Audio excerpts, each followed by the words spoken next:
মনে করেন যে কোনো বিষয় নিয়ে আমি চেন্নাই গেছিলাম থাকার তাহলে, তো যে কোনো আমার ওয়াইফের নামে একটা পরিচয় নামে আমি কথা শুনি, কথা শোনানোর কারণে মার্চের 4 তারিখের আগে কথাটা শুনি, তো সে আমার না জানায় না শোনায় সে বাড়িতে গেছে গা। তো বাড়িতে গেছে গা, তো ইমার্জেন্সি আমি বাড়িতে 4 তারিখ ফ্লাইট করে আমি আওয়ার পর 6 তারিখে তার আমি ফোন দিয়েছি বাড়িতে আওয়ার লাগিয়া, দেখেছি আয়ো আমি যাবো গা।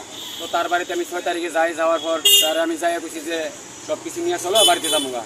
তারপরে আমার জেঠস এবং আমার শালা এবং শাশুড়ি তারা বিভিন্ন ধরনের গালিগালাজ করে মারধর করানোর চেষ্টা করে, কিন্তু আমার লোকের 2জন লোক থাকার কারণে তারা মারতে পারছে না। ঠিক আছে, তো এই বিষয় নিয়ে আমি তারা বাড়ির থেকে চলে আওয়ার পরে তারপরে আমি প্রধান মেম্বার এবং সবাইরে পঞ্চায়েতের মেম্বার সবাই আমি জানাই এবং আমার গ্রামের প্রধান মেম্বারও আমি জানাই, তারা আমার সলিউশন করবো কইছে, সব কিছু আমার শেষ বুঝাই দিব। তো যে কোনো কারণে এটা আর শেষ বেশ হয়েছে না, তো আমি আমার গ্রামের প্রধান মেম্বারও আমি জানানো হয়েছে, তো তারা আমার এই কয়েকদিনের ভিতরে সলিউশন দেওয়ার কথা ছিল।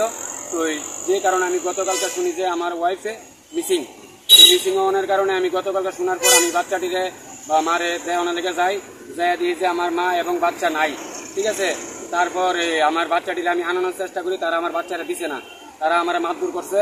হ্যাঁ, মারধর করার পর তারা আমার ঘর থেকে টাকা টোকা দিয়ে বার করে দিছে, তারা আমার বাচ্চারা বহুত দূর থেকে সে দিয়েছে যে আমার ঘরে না যা, আমার বাবু টাবু যাতে না দেয় তারা সে দিচ্ছে। ঠিক আছে, তো এই ব্যাপার নিয়ে আমি বাড়িতে চলে আনার পরে আমি যে কোনো একটা আমার আইনের সাহায্য নিয়েছি, আইনের সাহায্য নিয়ে এসে আমি আমার বউ কই আছে না আছে আমি এটাই চাই আমার বউরা এরা বার করে দেখ, আর আমি এটাই চাই আমার বউ যতদিন তারা বার করে না দিতে পারে আমার ছেলে মেয়ে আমার কাছে আয়োগ, আমি এটাই চাই। আর আমি বিশাল থানাতে এফআইআরটা করলাম, এফআইআরটার ভিতরে আমার কোনো ডায়েরির ভিতরে কোনো লিখিত হয়েছে না, আমি এফআইআরটি কোনো লিখিত হয়েছে না।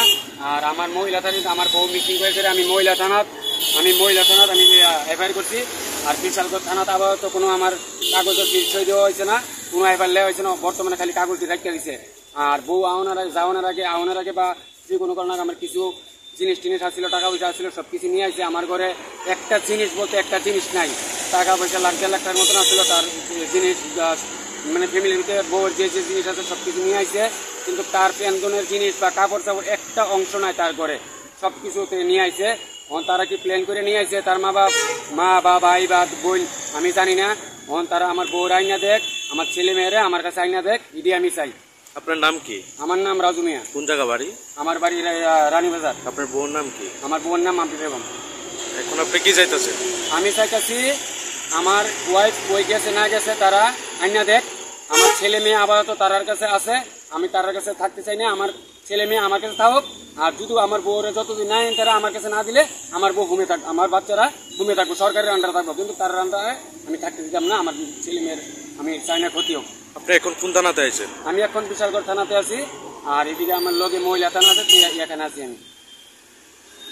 থানাতে গেছেন পরে কি কইছে? তারা থানাতে গেছি পরে আমার আমি প্রথম বিশালগড় থানা দিছি, গিয়েছে আমার যে বয়ানটা এটা দিছি, দেওয়ানোর পরে তারা কাগজটা রাখছে, তারা কাগজটা রাখুন, আমি বলছি ম্যাম আমার এটার ভিতরে সইটি দেওয়ানো লেগে কাগজে কোনো সইটি লাগবে না, সিসি ক্যামেরা আছে, সিসি ক্যামেরার ভিতরে চেক করলে পাওয়া যাবে তুমি কত তারিখ আইছো বা আসিস। আমি গেছি আমার নামে তো কোনো গাড়ির ভিতরে করলেন না, কোনো করলেন না, পয়সা কোনো তো লাগবে না, তুমি যাও আমরা আগে ভেরিফাই করে রাখি। তারপর আমি এনতে এসে আমি মহিলা থানা ঢুকছি, ধোয়ানোর পরে তারা সব কিছু তদন্ত করছে, পুলিশেরা লেগে করছে, লেখা করার পরে তারা কন্ট্যাক্ট করার চেষ্টা করতেছে, আবার তখনও কন্ট্যাক্ট হয়েছে না।